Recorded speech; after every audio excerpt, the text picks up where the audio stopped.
শুভ সকাল, শুভ দিন।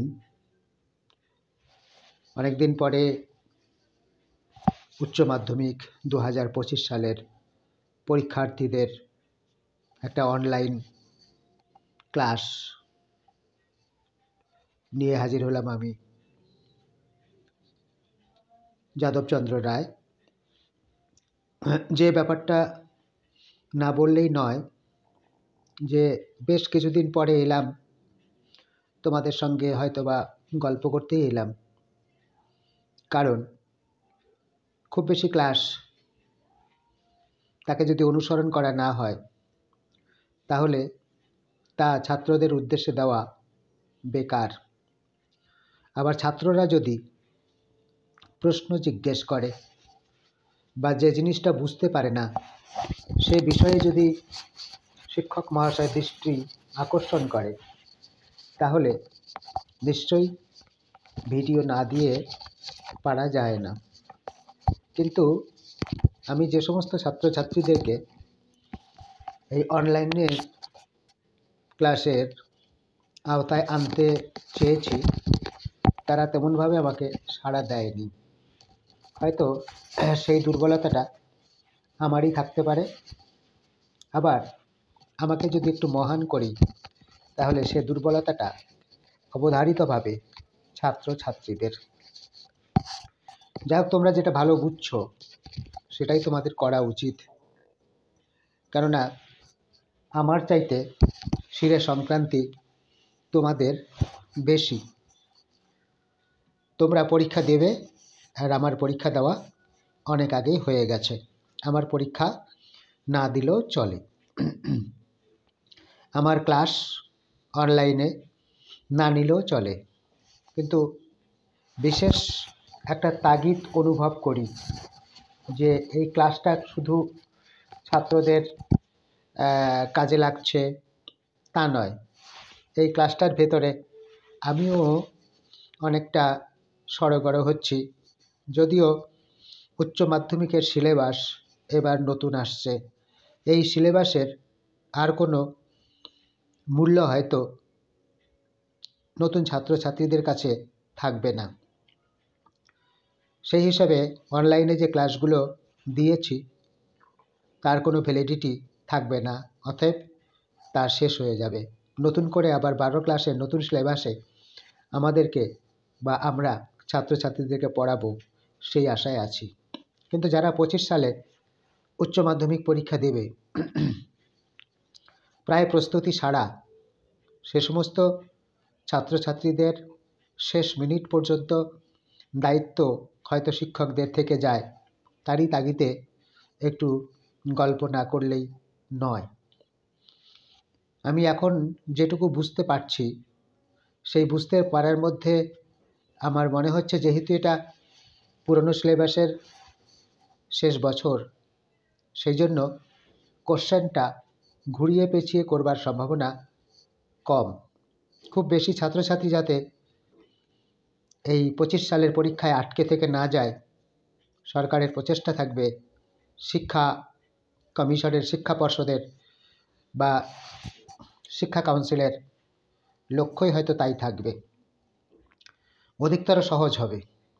কিন্তু অধিকতর সহজ হবে এই কথাটা শুনে দেখা গেল আমার ছাত্রছাত্রীরা যতটুকু পড়ছিল ততটুকু ছেড়ে দিয়ে তারা ঘুমাতে শুরু করলো, কারণ শীত এখনও যায়নি, পাখা এখনও চলেনি। আর যেটুকু বা তারা মোবাইল দেখছিল, আড্ডার মোবাইল, আর ওই কী সমস্ত খেলাধুলা আছে সেই সমস্ত খেলাধুলায় দল বেঁধে লাইন ধরে বসে, বেলাইনে বসে কোনো প্রাচীরের কাছে, কোনো বাঁশঝাড়ে যে মোবাইল দেখা সেটা হয়তো আবার শুরু হয়ে গেল। আমি কিন্তু সেটা বলছি না। আমি বলছি যে যেটুকু তোমরা পড়ছিলে এই ধারাবাহিকভাবে পড়াটা আরও বেশি বাড়াতে হবে। শুধু আমার সাবজেক্ট, মানে আমার তো সাবজেক্ট হয় না, শুধু আমাদের মাতৃভাষার সাবজেক্ট বাংলা সেই বিষয় নয়, যদিও আমার বিষয়টা হচ্ছে মাতৃভাষা বাংলা, সে বিষয়েই তোমাদেরকে কোচিং বা সে বিষয়ে তোমাদেরকে শিক্ষা দান করা এবং করি। তো অতি সহজ জিনিসের, যেমন একটা কথাই আছে, পচা শামুকে পা কাটে। অর্থাৎ অবজ্ঞা যে সাবজেক্টকে করা হয়েছে, যে বস্তুকে করা হয়েছে, সে বস্তুতে বা সেই বিষয়ে আহত হওয়ার সম্ভাবনা থাকে। অতএব সাধু সাবধান। তোমরা সাবধান হয়ে যে জিনিসটাতে যে অনায়াসে তোমরা 2-4 কথা লিখলে পাস করতে পারবে, এমনকি ভালো রেজাল্টও করতে পারবে এরকম মনে করছো, সেটা ভালো নাও হতে পারে। তাই আমাদের যে উচ্চ মাধ্যমিকের মানে 12 ক্লাসের উচ্চ মাধ্যমিকের বাংলা বিষয়ের যে বিরাট সিলেবাস এবং তার সঙ্গে রচনা, এই যে বিষয়গুলো রয়েছে, এই বিষয়গুলো কিন্তু ধারাবাহিকভাবে অনুশীলন না করলে কোনো মতেই বোঝা সম্ভব হয়ে উঠবে না। টেস্ট পরীক্ষা হয়ে গেছে। টেস্ট পেপারও হয়তো বেরিয়ে গেছে। বিভিন্ন স্কুলের কোশ্চেন হাতের কাছে এসেছে। এই যে 3রা মার্চ পরীক্ষা শুরু হবে, খুব বেশি দেরি নেই। তাই আমি আশা করব, তোমার বাবা মাও নিশ্চয়ই আশা করেন, প্রতিবেশীরাও এমনকি বন্ধুরাও, যে প্রতিটি বিষয়ে আমার ছাত্র, আমার ছেলেরা, আমার মেয়েরা ভালো রেজাল্ট করুক। এবং ভালো রেজাল্ট করলে একটা জায়গায় সেই মার্কশিট নিয়ে দাঁড়ানো যায়, দেখানো যায় এবং আবেদন জানানো যায়। কিন্তু একেবারে রেজাল্ট খারাপ হলে সেটা নিয়ে কোথাও দাঁড়ানো একটু মুশকিলই হয়ে পড়ে। যদিও শিক্ষাটা আমাদের তা নয়, শিক্ষাটা আমাদের শিখে নেওয়া।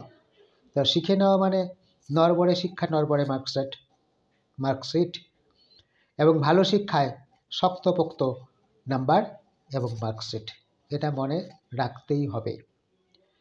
পাস করলো, ভালো রেজাল্ট করলো, তার মধ্যেই কিন্তু সব মানবিক গুণগুলো আছে। সেই একমাত্র বিপদে আপদে প্রতিবেশীর ঝাঁপিয়ে পড়বে তা নয়, কিন্তু তাকে যে কাজটা দেওয়া হয়েছিল সেই কাজটা সে সুচারুভাবে, সুন্দরভাবে, এমনকি সফলভাবে সে সম্পন্ন করেছে, এটা তো বলতেই পারি। আমরা দেখি বেশিরভাগ ক্ষেত্রে বিভিন্ন অনুষ্ঠানে যে সমস্ত ছাত্রীরা তাদের রোল নাম্বার পেছনের দিকে থাকে, তারাই সাধারণত কাজকর্মগুলো করে।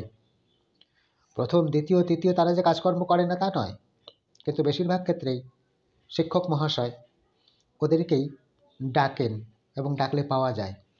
ভালো ছেলে মেয়ে তারা সাধারণত ওই অনুষ্ঠানের দিন পুরস্কার নেওয়া ছাড়া উপস্থিতি খুব বেশি জানান দেয় না। তা ভালো মন্দ উভয়েরই দরকার আছে, কিন্তু আমরা বিদ্যালয়ে মানে ছাত্রীরা বিদ্যালয়ে আসে, তাদের মূল লক্ষ্য হচ্ছে মার্কশিট, তাকে শক্তপোক্ত করা। কি দিয়ে?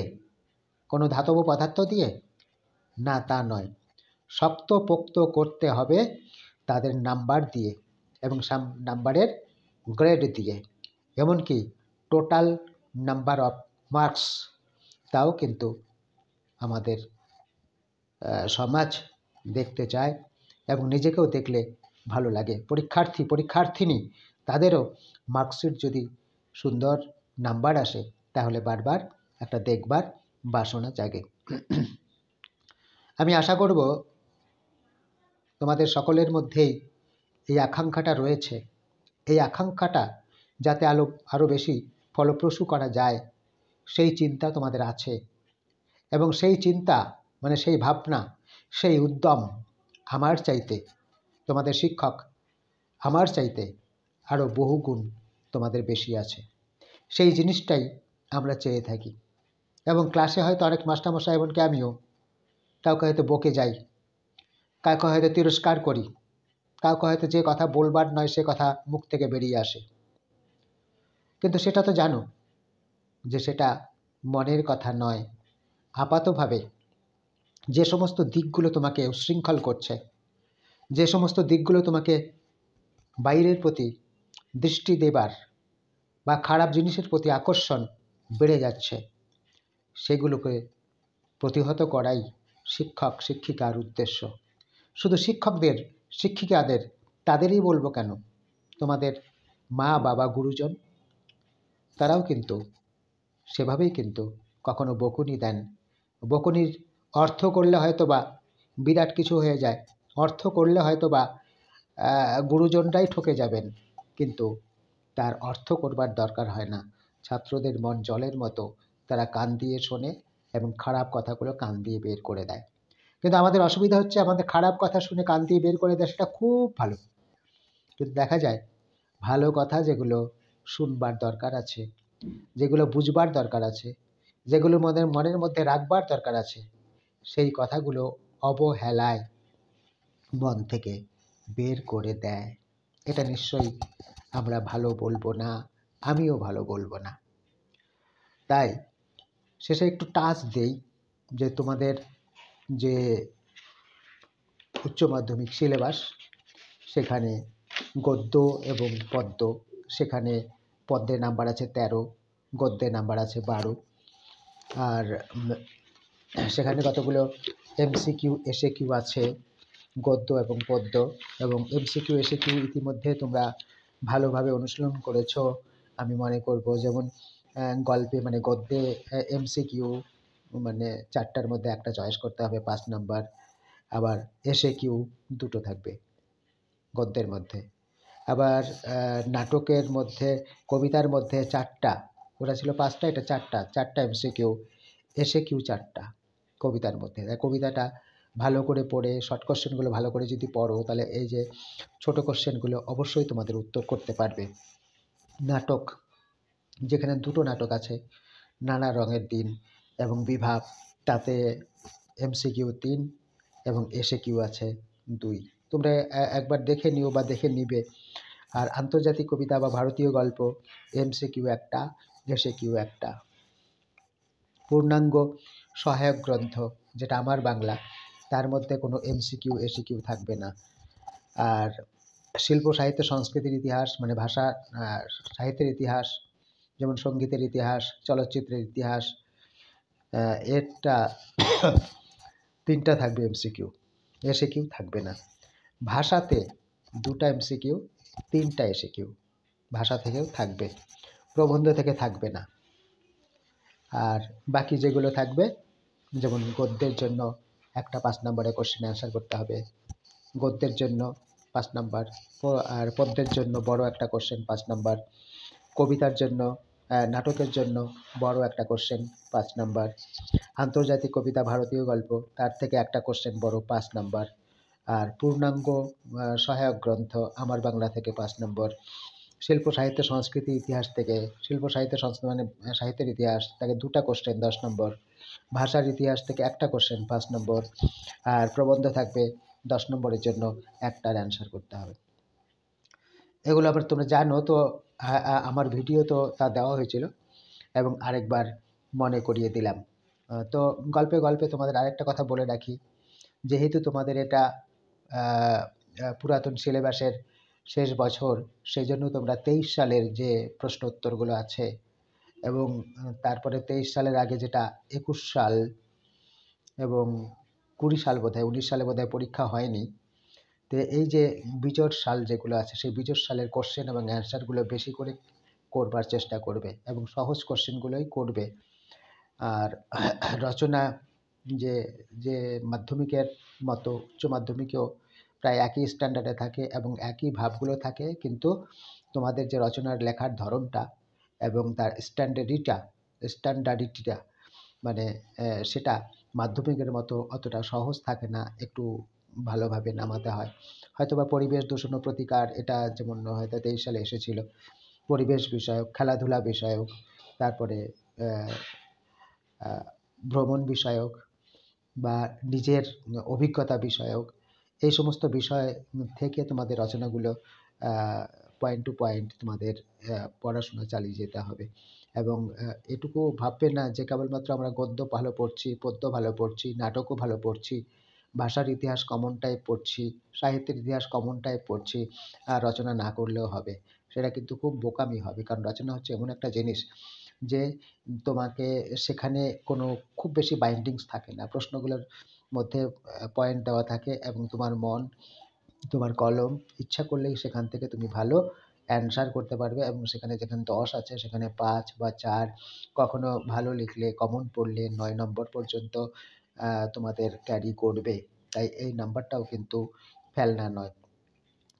আশা করি তোমরা আজকের ক্লাসের ভেতর থেকে নতুনভাবে উদ্দীপনা নিয়ে আবার নতুনভাবে যেখানে ঘাটতি আছে, দুর্বলতা আছে, সেই ঘাটতি এবং দুর্বলতাগুলো আরও ভালো করে পড়বে। কেবলমাত্র আমি পাস করব এই ধারণা থেকে চলে এসে আমি ভালো রেজাল্ট করব, আমি উচ্চ মাধ্যমিকে ভালো রেজাল্ট করে গ্র্যাজুয়েশনে আমি একটা নির্দিষ্ট লাইনে অনার্স সহ পড়তে পারবো, অথবা আমি ডাক্তার বা ইঞ্জিনিয়ার হওয়ার জন্য যে পরীক্ষাগুলো হয় সেই পরীক্ষাগুলোকে আমি অংশগ্রহণ করব। তাই আমার গড় নাম্বারটাও ভালো পেতে হবে, বাংলা ইংরেজি তার নাম্বারটাও কম হলে চলবে না। কেউ হয়তো ভাবছো যে আমি পলিটেকনিকে পড়বো বা পলিটেকনিকের পরীক্ষা দেব বা অন্য কোনো বৃহৎ জায়গায় তুমি পৌঁছাবে। তাই সেই বৃহৎ জায়গায় পৌঁছাতে গেলে সেইভাবে সব সাবজেক্টেই একটা ভালো নাম্বার পাওয়ার চেষ্টা তোমাদের মধ্যে প্রথিত হবে বা তোমাদের মনোবাসনার মধ্যে আকৃষ্ট হয়ে এগিয়ে যাবে, এই আশা করে আমি আজকের মতো তোমাদের অনলাইন ক্লাস শেষ করছি। ধন্যবাদ। সকলে ভালো থাকবে।